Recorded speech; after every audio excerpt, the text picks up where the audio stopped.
Coming up on WUFT First at 5, Gainesville City Commission banned public consumption of alcohol, what that means for local businesses. And new footage of the suspect in a sexual battery case, how you can help law enforcement identify the person. Hurricane Idalia's effects continue to hurt Floridians, what Florida's First Lady is doing to provide relief. First at 5 starts right now. First at 5, from the University of Florida's College of Journalism and Communications, you're watching WUFT News. Welcome to WUFT News First at 5. I'm Alexa Herrera. And I'm Chris Will. Thanks for joining us and a happy Halloween to you all.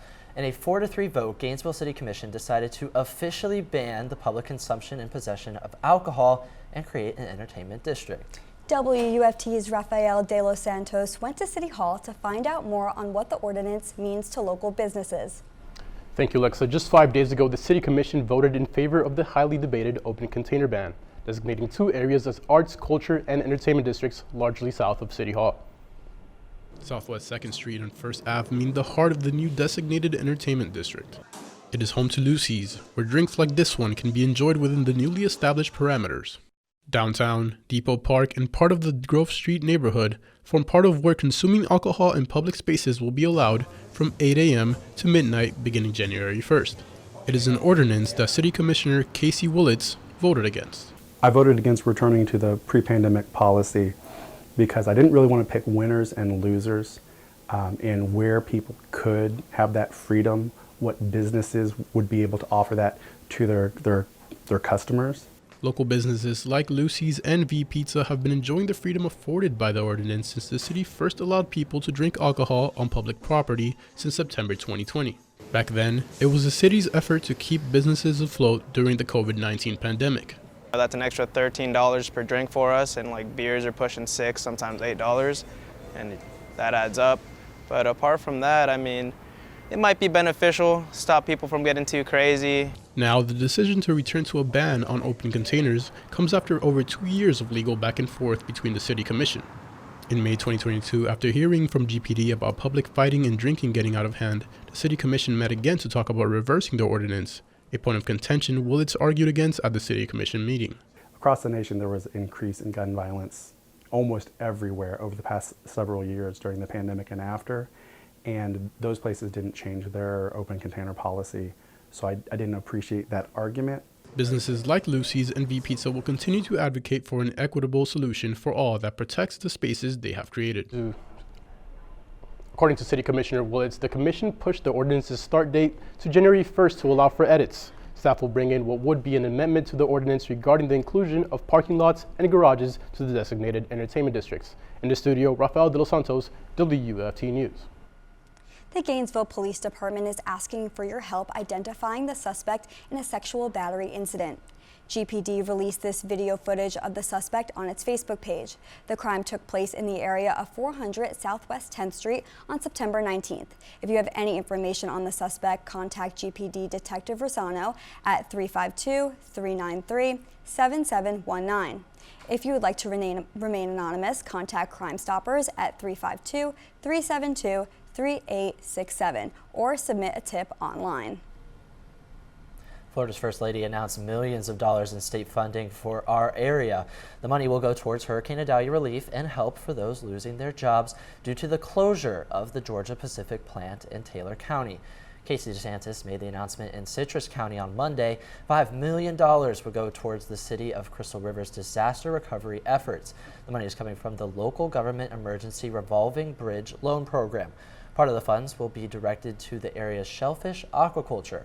And an additional $100,000 will go towards supporting Taylor County's workforce, education, and economic development. It's expected to help those impacted by the closure of the Georgia Pacific Foley cellulose facility. The company announced the mill's closure earlier this year, which left more than 500 people without a job. The money will also help the workers find other employment in their community. Temperatures are hitting below 45 degrees during evening hours tomorrow, but the City of Gainesville has a plan. The Cold Night Shelter, or CNS program, is expected to be in effect until overnight low temperatures rise above 45 degrees. St. Francis House and Grace Marketplace at the Empowerment Center will provide temporary warm shelter to people in need. with St. Francis House for Families, Women, and Children, and Grace Marketplace serving individual adults. The CNS program normally runs from November 1st through March 31st. And speaking of these cold temperatures, WUFT's Derrah joins us now to give us the specifics of this week's forecast. Yes, Alexa, this could be the last time we see temperatures in the 80s, at least for the next couple of days. Look at these gorgeous skies over McIntosh right now. Seeing a few clouds, but overall, we're looking at mostly clear conditions. 84 in Gainesville, 84 in Jacksonville, 81 in Live Oak, and 84 down in the Villages. Now, we did just have a cold front move through, which is why our temperatures have dropped off. And look at all of this dry air that it's ushered in, more dry air following right behind it. So no rain on the forecast tonight, which is good news for those trick-or-treaters. We'll be cooling down into the mid-70s and even upper 60s and 50s. We'll talk about whether or not you'll need a jacket under the costume coming up in that trick-or-treat forecast. The city of Archer may see major economic growth in the next few years. The small town is on track to become an industrial hub soon. WUFT's Samantha Sydeski spoke to locals who are anticipating the benefits of a new industrial site in the area. Duke Energy announced its 2023 Site Readiness Program is expanding into the city of Archer. The property is one of 11 in Florida selected. The company will prep 143 acres of land for industrial use in an effort to spark economic growth in the area. Jobs, more money, more opportunity is coming to Archer, Florida. Duke Energy's Site Readiness Program connects available property to economic development projects, and Archer is its newest site. Local residents may have an opportunity to both live and work in the Archer community, and that seems to be an important part of this opportunity. Duke Energy spokesperson Anna Gibbs says it's the ideal location because it's close to a railroad, I-75, and local airports. Within 60 miles of the site, there's basically 1.5 million people that can be potential workers at this location. Local fast food restaurant owner Everett Young looks forward to community growth. Great community. Need to grow. It can grow. Just need some opportunity for people to come. The small town of Archer will soon become a real industrial area. This means a major economic boost is on the way, plus thousands of new jobs. I think it'd be wonderful for more businesses coming to the city, more employment, more people to come eat here at Young's Kitchen, and just more jobs. The program has generated $270 million in new capital and 1,040 new jobs since 2005. Gibbs also said many different types of industrial business could be interested in the location. Duke Energy is one of America's largest energy holding companies and was recently named to Forbes' World's Best Employers list. Live in the newsroom, Samantha Sydeski, WUFT News. Mark your calendars. University of Florida President Ben Sasse's inauguration is just 2 days away. People from all over the state and university will gather on November 2nd to celebrate the inauguration of UF's 13th president. The ceremony will start at 3 p.m. at the University Auditorium. It will feature the presentation of colors by the UF ROTC Color Guard, music performed by UF School of Music, remarks by dignitaries, the presentation of UF ceremonial symbols marking the formal conferral of authority, and President Sasse's inaugural address. The inauguration will be open to members of the UF community, alumni, and the public. We have a WUFT team handling the inauguration, and we'll get you updates from the event on November 2nd. Tune in to First at 5 this Thursday for details on the ceremony. More than 100 North Central Florida veterans are honored for their service. The Greater Gainesville Chamber hosted its annual Veterans Appreciation Luncheon at the Hilton Hotel. The ceremony opened with Gainesville High School's JROTC presenting colors and a performance of the national anthem. General Paul Alberton received the Lifetime Achievement Award. The Veteran Legacy Award, which honors veterans who have passed, went to David Flagg, and a $2,500 donation from the Greater Gainesville Chamber went to the Fisher House Foundation. A lot of our service members make a lot of sacrifices. They spend a lot of time away from their home and their families, and they do that for a lot of loyalty and respect for the country, but more to give us our freedoms, and that's why they're out there defending our country each and every day. The event was sponsored by VyStar Credit Union, among other local community organizations. If you were impacted by the October tornado in Crystal River, you are now eligible to apply for federal assistance. The Small Business Administration is providing low-interest disaster loans. The application is open until November 17th. Starting today, you can apply by calling the FEMA hotline, visiting disasterassistance.gov, downloading the FEMA app, or visiting the Disaster Loan Outreach Center in Crystal River. Chris, what do you get when you mix wild animals and ghosts? I have no idea. A boo at the zoo. You may need to rethink your Halloween plans because after the show, we are headed to the Santa Fe Zoo. That's right, Alexa. We'll go right to WFT reporter Cristina Santiago, who is live from the zoo for this spectacular event.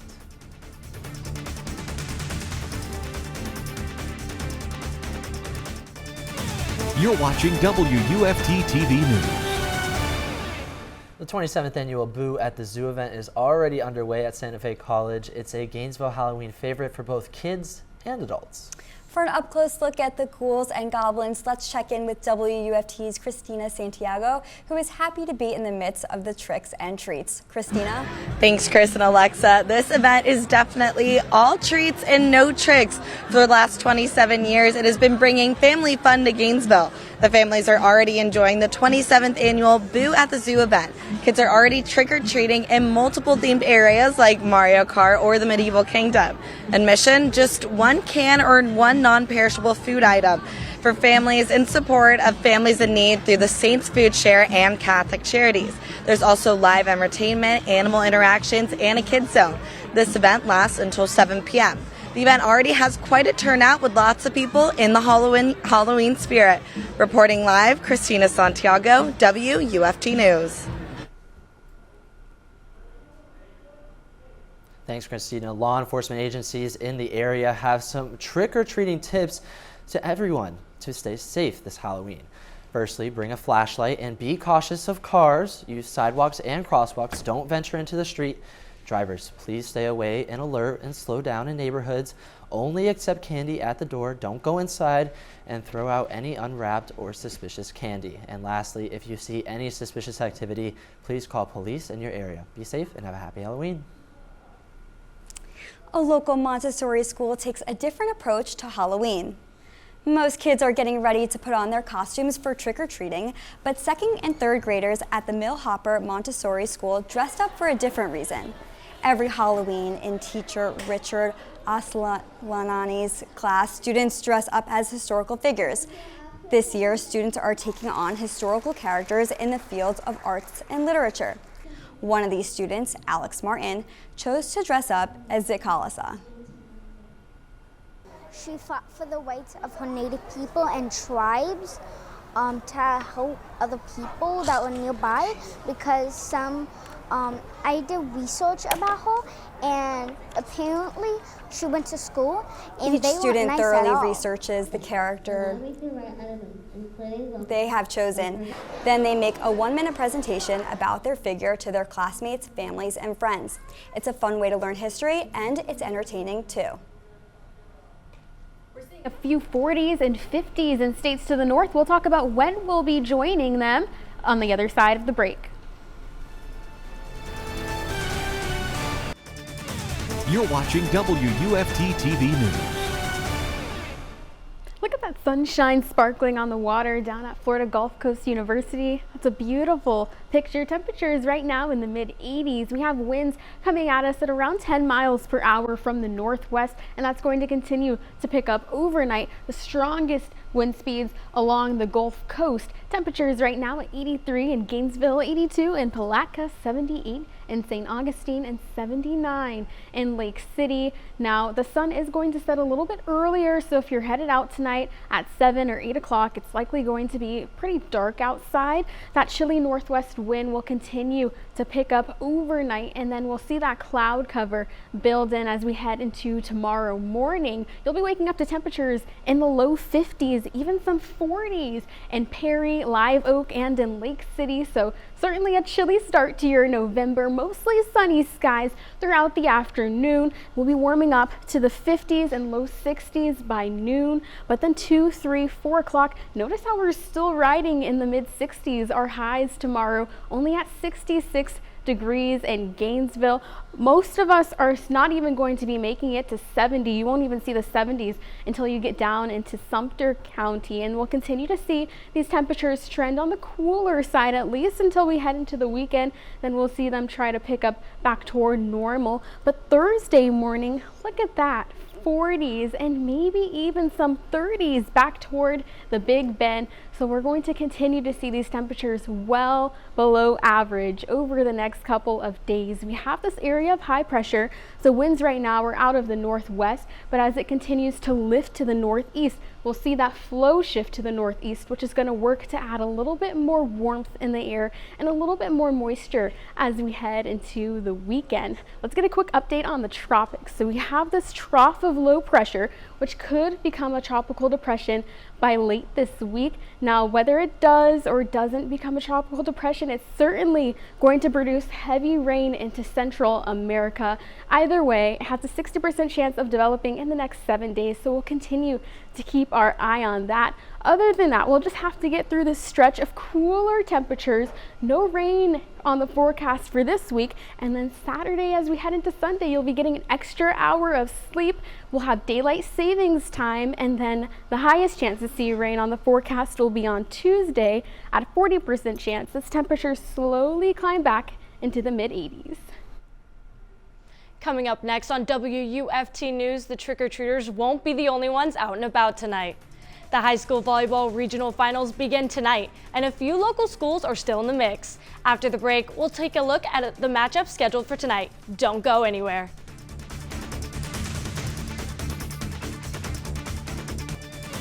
You're watching WUFT-TV News.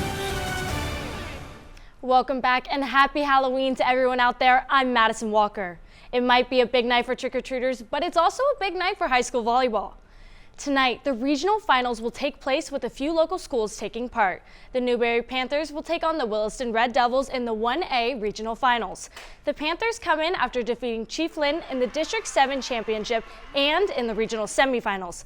They'll have a tough task as they face a Williston team that swept through the district playoffs. First serve for this playoff is match is scheduled for 7 p.m. Taking a look at the other regional finals matchups scheduled for tonight, in the 1A bracket, Union County will face Bradford, with the winner facing either Newberry or Williston in the state semifinals. And in the 4A bracket, the Santa Fe Raiders will play Bishop Moore. All of these games will take place at 7 p.m. Last weekend's loss to Georgia was a tough pill to swallow for Florida football. The Gators were out-physicaled and out-coached in their 43-20 loss to the Bulldogs. While the offense finished on a respectable note, Florida's defense surrendered nearly 500 yards of total offense. Without their number one weapon in Brock Bowers, Georgia shredded the Gators both through the air and on the ground. Despite suffering their third loss of the season, there is still time for this team to right the ship. Florida edge rusher Princely Umanmielen says that while the team has faced adversity, he feels that they should remain optimistic about the remaining games on their schedule. I feel like we should still play like we have something to play for, like we shouldn't, put our heads down just because we took the loss that we took. We should still keep fighting for the rest of the season and try to win out. The Gators will have a chance to get back in the win column this Saturday at home against Arkansas. While the Gators likely close the door on college football playoffs with the loss, tonight we'll get a first look at who is in line for the playoff at 7 p.m. The playoff committee will release their first official rankings for the season. As of now, the top 4 ranked teams remain as Georgia, Michigan, Ohio State, and Florida State. Washington, Oregon, and Texas come in next. And we'll see tonight if the committee feels the same way about these rankings. And to wrap things up, Gator women's basketball will take part in their first exhibition game tomorrow before tipping off their regular season next week. Florida will host Florida Southern College tomorrow at 6 p.m. That'll do it for sports. I'm Madison Walker, WUFT News. Thank you, Maddie. And this morning with all that fog, that little chill in the air, got me ready for Halloween. Derrah, what do we have in store for the rest of the week? Well, thankfully, Chris, no fog for the morning commute tomorrow. Tonight, we're just looking at partly cloudy skies with lows in the 50s. And then tomorrow, when you wake up, partly sunny and chilly. You'll definitely not want to forget that jacket on your way out the door. And we're only going to be warming up to temperatures in the mid-60s. We'll continue to remain cool for the next couple of days with highs at 71 on Thursday, 75 on Friday, and then don't forget to turn back the clock between Saturday night and Sunday morning. You'll enjoy that extra hour of sleep. Temperatures will slowly climb back into the mid and even upper 80s, well above average again as we get into next week. Highest chance to see rain won't be until next Tuesday. Thank you so much, Derrah. Really looking forward to some of those warmer temperatures as we get later in the week, especially with the noon football game on Saturday, debuting those black jerseys. So we'll see how hot it kind of gets. We'll be staying right? significantly less hot, so yeah. That's good. I'm nice sure breeze. Gator fans and Gator players are looking forward to that for sure. Yes. BBC World News is up next, and the PBS News Hour is coming up at 7. But your Florida news is always on at WUFT.org. Have a good night and happy Halloween.